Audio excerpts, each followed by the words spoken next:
নমস্কার, দেখছেন কলকাতা টিভি। আপনাদের সঙ্গে রয়েছে আমি অভিক। শুরু করছি গুড মর্নিং কলকাতা। অভিকের সঙ্গে আমি রয়েছি স্বর্ণালী।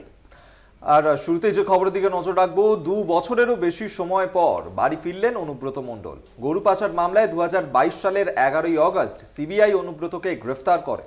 প্রথমে আসানসোল জেল, পরে তিহার জেলে ঠাঁই হয় কেষ্টর। 2 বছরে নিজের গড়ে ফিরতেই অনুব্রতকে ঘিরে উৎসবে মাতলেন তার অনুগামীরা। তিহার জেলে দরজা ঠেলে বাইরে বেরোলেন বীরভূমের কেষ্ট।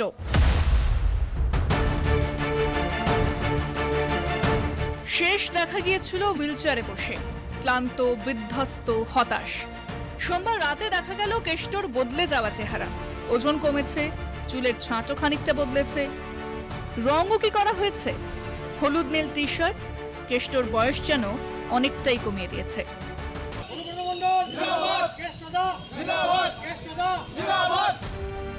তিহার থেকে বেরিয়ে গভীর রাতে উড়ানে সোজা দিল্লি থেকে কলকাতায়। প্রায় 18 মাস পর বাংলায় ফিরলেন বীরভূমের অনুব্রত মণ্ডল। এই ফেরাটা কিন্তু খুব একটা সহজ ছিল না। 2022 সালের 11ই অগস্ট বোলপুরে নিচুপট্টির বাড়ি থেকে অনুব্রতকে গ্রেফতার করে সিবিআই। পরে 2023-এর 8ই মার্চ তিহার জেলে পাঠানো হয় অনুব্রতকে। শুক্রবার ইডির করা মামলায়, গরু পাচার মামলায় 10 লক্ষ টাকার ব্যক্তিগত বন্ডে জামিন পান বীরভূমের কেষ্ট। এর আগে জুলাই মাসে সিবিআই মামলায় জামিন পান অনুব্রত।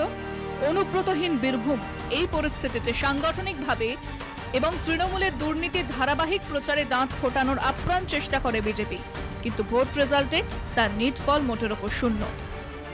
বীরভূমে কোথায় দাঁড়িয়ে তৃণমূল?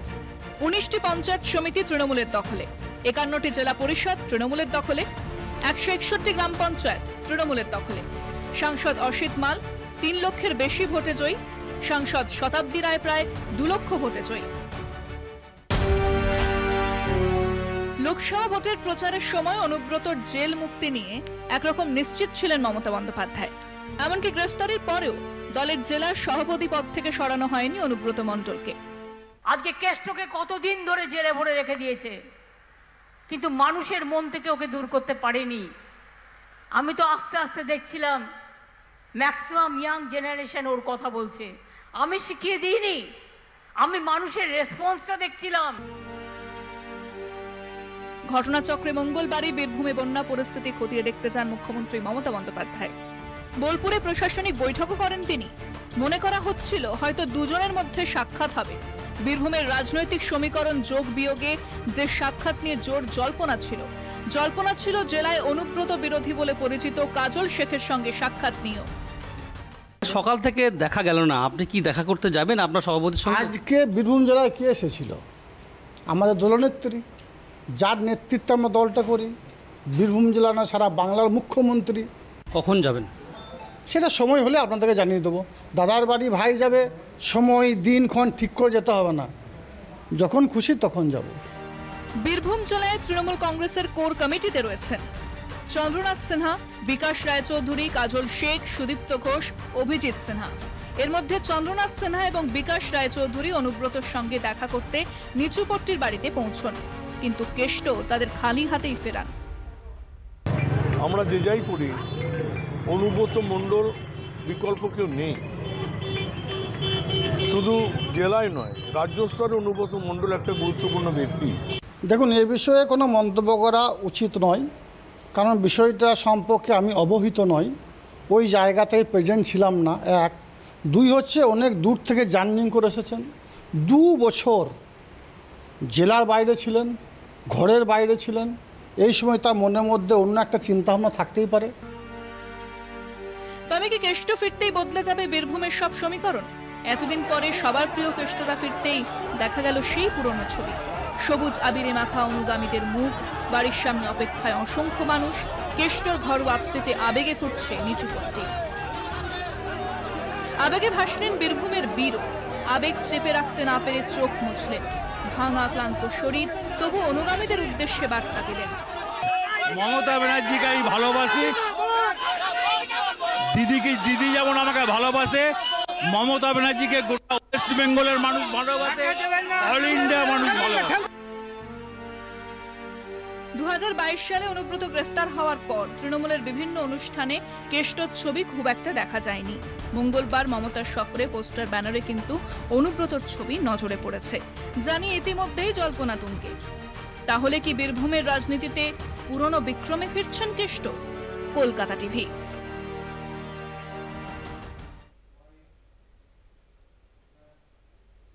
এখন সময় একটা ছোট্ট বিরতির। ফিরছি বিরতির পর, সঙ্গে থাকুন। ফিরে এলাম বিরতির পর। প্রায় 1.5 বছর পর তিহার থেকে বাড়ি ফিরলেন কেষ্ট। প্রিয় নেতার ঘর বাপাসিতে বোলপুরের নিচু পট্টিতে উৎসবের মেজাজ। অনুগামীদের জনজোয়ার, আবেগ ধরে রাখতে পারেননি অনুব্রত মণ্ডল। পুষ্পবৃষ্টি, মালা, আবিরে বীরের মতো আপ্যায়ন কেষ্ট। তিহার জেলের দরজা ঠেলে বাইরে বেরোলেন বীরভূমের কেষ্ট।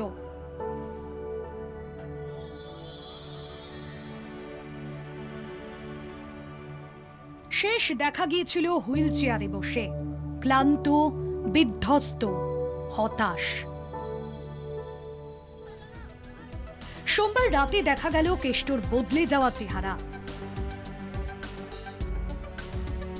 ওজন কমেছে, চুলের ছাঁটও খানিকটা বদলেছে, রঙও কি করা হয়েছে। হলুদ নীল টি শার্ট কেষ্টর বয়স যেন অনেকটাই কমিয়ে দিয়েছে। তিহার থেকে বেরিয়ে গভীর রাতের উড়ানে সোজা দিল্লি থেকে কলকাতায় প্রায় 18 মাস পর বাংলায় ফিরলেন বীরভূমের অনুব্রত মণ্ডল।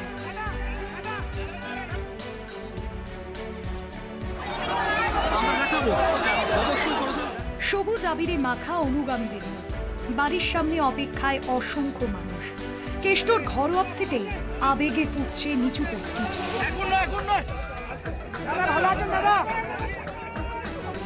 সাদা পাঞ্জাবি গায়ে সাদা গাড়ির ভেতর অনুব্রত মেয়ে সুকন্যাকে সঙ্গে নিয়ে বাড়ি ফিরলেন। উড়ে এলো একের পর এক শুভেচ্ছার মালা। পুষ্প বৃষ্টিতে কেষ্টকে স্বাগত জানালেন তাঁর অনুগামীরা। আবেগে ভাসলেন বীরভূমের বীরও। আবেগ চেপে রাখতে না পেরে চোখ মুছলেন। ভাঙা ক্লান্ত শরীর, তবুও অনুগামীদের উদ্দেশ্যে বার্তা দিলেন। মমতা ব্যানার্জিকে আমি ভালোবাসি, দিদি যেমন আমাকে ভালোবাসে, মমতা ব্যানার্জিকে গোটা ওয়েস্ট বেঙ্গলের মানুষ ভালোবাসে, অল ইন্ডিয়া মানুষ ভালোবাসে। বাড়িতে ঢুকে নিজের অফিসে বসে অনুগামীদের সঙ্গে দেখা করেন অনুব্রত। তবে বাড়ির দরজা থেকেই ফিরে যেতে হয় একসময়ের ছায়াসঙ্গী মন্ত্রী চন্দ্রনাথ সিনহা ও বিকাশ রায়চৌধুরীকে। মঙ্গলবার যখন কেষ্ট বোলপুরে ঢুকছেন, একই সময়ে গীতাঞ্জলিতে মুখ্যমন্ত্রীর বৈঠকের তোড়জোড়। কবে দেখা হবে মমতা অনুব্রত? কলকাতা টিভি।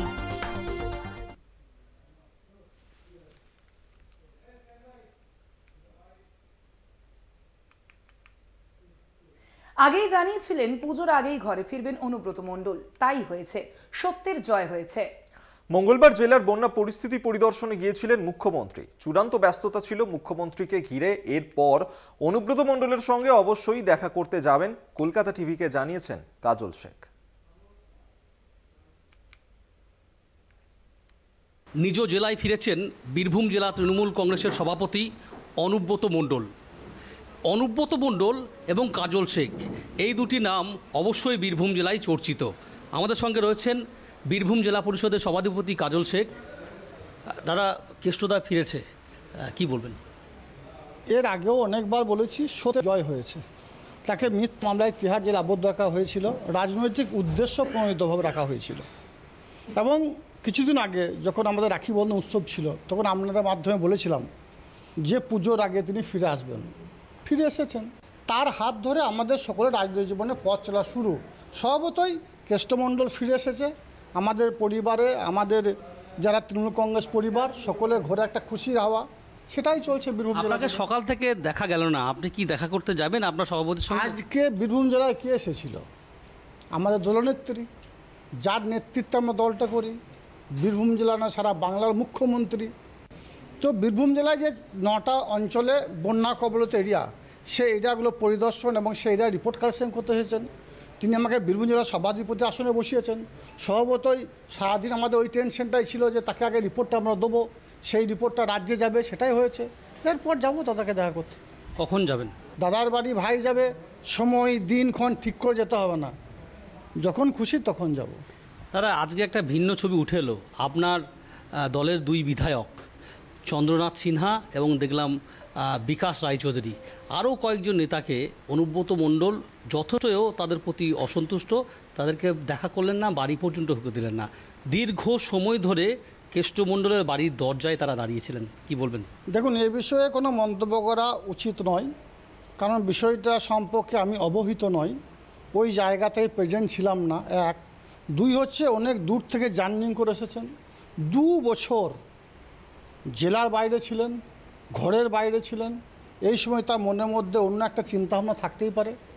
সর্বত কী জন্য দেখা করিনি, কেন দেখা করিনি, শারীরিক অসুস্থ আছে কিনা, আপনাদের মাধ্যমে শুনলাম আমি ওনার পায়ে চোট লেগেছে, যার জন্য আমাদের মাননীয় মুখ্যমন্ত্রী উনি এসেছেন, ওনাকে দেখা পর্যন্ত করতে আসতে পারেননি। সর্বত শারীরিক অসুস্থতার কারণে হতে পারে। তাহলে কোর কমিটির কি ভবিষ্যৎ? কোর কমিটি, আমি নিজেকে একজন মামাটি মানুষের সৈনিক হিসেবে মনে করি, আমি নিজেকে দলের সৈনিক হিসেবে মনে করি। আমি একজন শহীদ পরিবারের সদস্য। এই দলটা করতে গিয়ে আমি আমার পরিবার 3 জনকে হারিয়েছি, আমি 19 জন সহযোদ্ধাকে হারিয়েছি। অনেক ঘাটের জল আমার পেটে আছে, অনেক লড়াই সংগ্রামের মধ্য দিয়ে আমি এই জায়গায় এসেছি। দলটা চলবে কীভাবে তাহলে আগামী দিনে? রাজ্য নেতৃত্ব যে নির্দেশ দেবে সেই নির্দেশ মতো দল চলবে। দল তো চলছে, 21-এ নির্বাচন করেছি আমরা, টিম অনুব্রত দেখিয়ে দিয়েছি। বীরভূম জেলার 19টা পঞ্চায়েত সমিতি তৃণমূল দখলে, 52টা জেলা পরিষদের মধ্যে 51 জেলা পরিষদ তৃণমূল দখলে, 167 গ্রাম পঞ্চায়েতের মধ্যে 161 তৃণমূল দখলে, দেখিয়ে দিয়েছি। 24-এ নির্বাচন দেখিয়ে দিয়েছি, 2টো লোকসভা কেন্দ্র। আমরা কথা বলছিলাম বীরভূম জেলা পরিষদের সভাধিপতি কাজল শেখের সাথে। বীরভূম থেকে মনা বীরবংশী, কলকাতা টিভি। এখন সময় আরো একটা বিরতির। ফিরছি বিরতির পর, সঙ্গে থাকুন। ফিরে এলাম বিরতির পর। কোথাও একতলা বাড়ি ডুবে গিয়েছে, কোথাও বুক সমান বন্যার জল, কোথাও মাটির বাড়ি ধসে পড়েছে। আরামবাগ খানাকুল বন্যা বিধ্বস্ত এলাকায় ত্রাণ বিলিতে তৃণমূল সাংসদ ও বিজেপি বিধায়ক। অন্যদিকে ভূতনির বন্যা পরিস্থিতির কারণে জলে ডুবে মৃত্যু 13 মাসের শিশুর। নদিয়ায় জলমগ্ন কৃষি জমি, ঋণ শোধ কিভাবে হবে, আতান্তরে চাষিরা।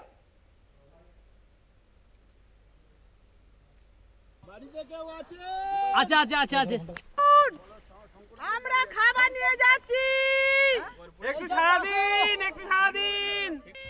নৌকা থেকে ত্রাণ নেওয়ার জন্য এভাবেই চিৎকার তৃণমূল সাংসদ মিতালি বাগের। নৌকা ভর্তি করে চিঁড়ে, গুড়, মুড়ি, বিস্কুট, বেবি ফুড ও পানীয় জলের পাউচ নিয়ে খানাকুলের মাইনান, শঙ্করপুর, পোল 1 সহ বেশ কয়েকটি গ্রামে জল পেরিয়ে ত্রাণ বিলিতে আরামবাগের সাংসদ। আমরা মানুষ বাড়িতে যে মানুষরা বাড়ি থেকে বেরোতে পারছে না তাদের কাছে আমরা এসেছি। আমার সাথে চন্দননগর টিমও রয়েছে, ফুল টিম রয়েছে, খানাকুলের মাইনান, কাচরা, আরো অনেক, শঙ্করপুর, আমরা আরো বিভিন্ন গ্রামে যাচ্ছি। অন্যদিকে খানাকুলের বিজেপি বিধায়ক সুশান্ত ঘোষ নৌকায় করে বন্যা দুর্গত এলাকায় ঘুরে খাবার দিচ্ছেন। ত্রাণ নিয়ে কাটমানির অভিযোগ বিজেপি বিধায়কের। গত 2021 সালে যে বন্যা হয়েছিল, সেই বন্যার পর ইরিগেশন ডিপার্টমেন্টে কাজ করেছিল নদী বাঁধগুলো সংস্কার করা, কিন্তু কোটি কোটি টাকা বরাদ্দ হলেও কাজ হয়নি। আমি নিজে বিধানসভায় প্রশ্ন রেখেছিলাম, শালবল্লা পুঁতে দেওয়া হয়েছে কিন্তু তারপরে তার ধারে মাটি ফেলা হয়নি। কোটি কোটি টাকার দুর্নীতি হয়েছে। রাজ্য সরকারের পরিকল্পনা নেই, সদিচ্ছা নেই, বিশেষ করে নদী বাঁধগুলোকে কংক্রিটের তৈরি করার কোনো পরিকল্পনা নেই। একদম কমিশন, সব চলছে, ওপর থেকে নিচে পর্যন্ত কমিশনে চলছে, যার জন্য এত দুর্নীতি। এর মধ্যে বন্যা হলো কার দায়, সরকার জবাব চাই, এই স্লোগানেই একদল যুবক ত্রাণ বিলি করতে বেরিয়েছেন খানাকুলে। পুজোর আগে প্রাকৃতিক দুর্যোগে অসহায় চাষিরা, ফসলের ব্যাপক ক্ষয়ক্ষতিতে মাথায় হাত চাষিদের। সন্তানদের হাতে নতুন জামা তুলে না দিতে পারার আক্ষেপ তাদের গলায়। ভাগীরথী সহ বিভিন্ন নদীতে জলস্তর বেড়ে যাওয়ায় বিপত্তি। ঋণ নিয়ে চাষ করায় কিভাবে ঋণ শোধ হবে, আতান্তরে চাষিরা। বন্যা দুর্গত মানুষদের পাশে থাকতে আন্দোলনরত চিকিৎসকরা কলকাতার নীলরতন হাসপাতাল থেকে গেলেন পশ্চিম মেদিনীপুরের ঘাটালে। ঘাটালের বড়দা বিশালাক্ষী মন্দির এলাকায় অভয়া ক্লিনিক খুলে চিকিৎসা পরিষেবা দিয়েছেন তারা। উপস্থিত শতাধিক মানুষ, চিকিৎসা নিতে আসা বন্যা দুর্গত এলাকার মানুষদের দাবি, তারা আন্দোলনকে সমর্থন করেন এবং চিকিৎসকদের পাশে আছেন তারা।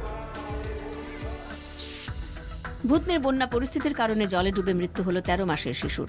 মালদার মানিকচকের গুমানিটোলা এলাকার ঘটনা। এক বুক জল থাকায় সপরিবারে বাড়ির ছাদের ওপর বাস করছেন ইউসুফ মিয়া।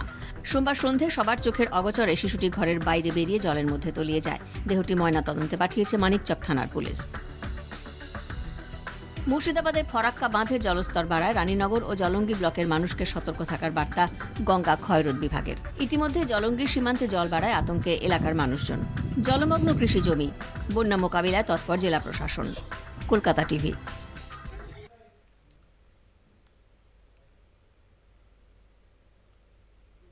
সময় আর একটা বিরতির। ফিরছি বিরতির পর, সঙ্গে থাকুন। ফিরে এলাম বিরতির পর। আদালতের অবস্থান সমাজের কাছে পৌঁছানো উচিত, মিথ্যে গোপন জবানবন্দি ভিকটিমের। ক্ষুব্ধ কলকাতা হাইকোর্ট। শ্লীলতাহানির মিথ্যে অভিযোগের ভিত্তিতে জেল খাটতে হলো 1 বছর। 3 অভিযুক্তের জামিন মঞ্জুর। বিচারপতি অরিজিৎ বন্দ্যোপাধ্যায় ও বিচারপতি অপূর্ব সিনহার নির্দেশ, অবিলম্বে বিচার প্রক্রিয়ার সময় নিম্ন আদালতের বিচারককে বিষয়টিকে বিশেষভাবে গুরুত্ব দিতে হবে। পাশাপাশি মিথ্যা অভিযোগ ও তথ্য প্রমাণিত হলে অভিযোগকারীদের বিরুদ্ধে নিম্ন আদালত বিশেষভাবে ব্যবস্থা নেবে। ধর্ষণের মিথ্যা অভিযোগ, গোপন জবানবন্দিও মিথ্যা। শতপ্রণোদিত মামলা হাইকোর্টের, বিচারককে ব্যবস্থা গ্রহণের নির্দেশ। মুর্শিদাবাদের বহরমপুর থানা এলাকায় 2023 সালের 8ই অগস্ট এক নাবালিকাকে ফুসলিয়ে নিয়ে শ্লীলতাহানির অভিযোগ ওঠে রাজিবুল মোল্লা সহ 3 জনের বিরুদ্ধে। পক্সো আইনে মামলা রুজু হয়। অভিযোগের ভিত্তিতে 2023 সালের 9ই আগস্ট পক্সো আইনে 3 জনকে গ্রেফতার করে বহরমপুর থানার পুলিশ। সেই সময় নির্যাতিতার বয়স ছিল 17। 2023 সালের 17ই আগস্ট নির্যাতিতার গোপন জবানবন্দি নেওয়া হয়। জবানবন্দি দেওয়ার সময় নির্যাতিতার বয়স ছিল 18। গোপন জবানবন্দিতে ঘটনার বিবরণ দেয় নির্যাতিতা। নিম্ন আদালতে জামিনের আবেদন খারিজ হয় 3 অভিযুক্তের। নিম্ন আদালতের রায়কে চ্যালেঞ্জ জানিয়ে হাইকোর্টে আবেদন জানায় রাজিবুল মোল্লা সহ 3 জন। বিচারপতি অরিজিৎ ব্যানার্জি ও বিচারপতি অপূর্ব সিনহা রায়ের ডিভিশন বেঞ্চ। বিচারপতি অরিজিৎ ব্যানার্জি, গোপন জবানবন্দিতে দেখা যাচ্ছে নির্যাতিতা ঘটনার কথা জানিয়ে জবানবন্দি দিয়েছে।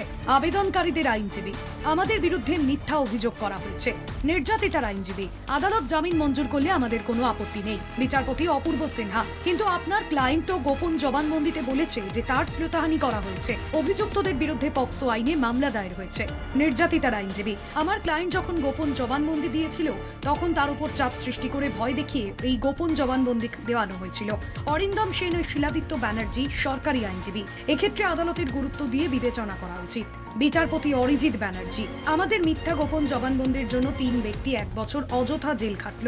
বিষয়টি নিয়ে আদালত শতপ্রণোদিত মামলা দায়ের করেছে।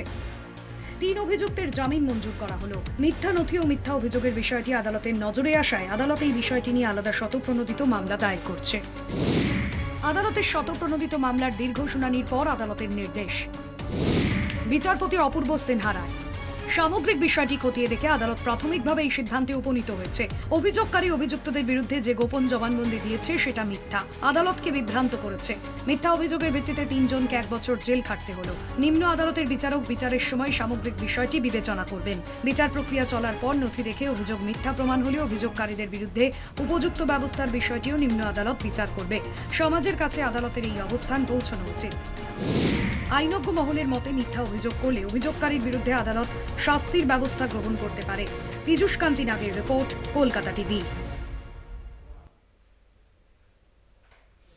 গুড মর্নিং কলকাতা এই পর্যন্ত।